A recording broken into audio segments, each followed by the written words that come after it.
Dear Dr. Love, noon pa man, meron ng running joke na samahan ng malalamig ang Pasko or simply SMP. Pinagtatawanan namin ang ganitong joke noong araw, pero iba na pala, lalo na kung ikaw ay nasa 30s na.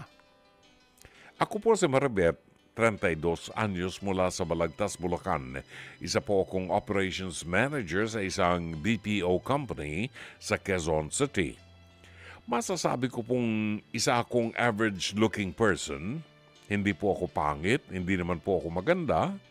I'm somewhere in between, pero masasabi kong malakas ang aking dating. Dr. Love. Malakas ang arrive, in other words.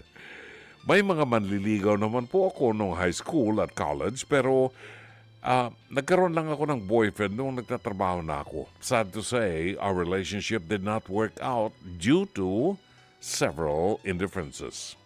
Since then, hindi na ako naging ligawin. Mayroong mga nagpaparinig o maali-aligid, pero nothing serious. Kaya walang humantong sa ligawan or anything romantic. For the past years, palagi po akong nakakapag-Christmas leave to spend the holidays with my family and loved ones. But for this year, nasa trabaho po ako.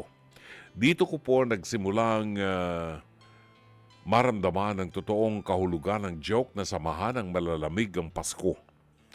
Dala na rin po siguro ng tinatawag na holiday blues. Napapaisip tuloy ako na ganito pala ang feeling ng mag-isa. Uuwi ka sa tinitirahan mo na walang kasama o naghihintay sa'yo.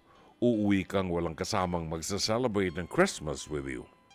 And to top it all, what if I would be single for the rest of my life? Mananatili nga bang member ako ng samahan ng malalamig ang Pasko? Magiging masaya nga ba ang buhay ko kung single ako? Pasko man o hindi? Ano po kaya, Dr. Love? Sumasa inyo, Maribeth ng Balagtas, Bulacan. Mga kapatid, ito po si Brother June Banaag. Dito tayo sa totoo. Dito tayo sa True FM.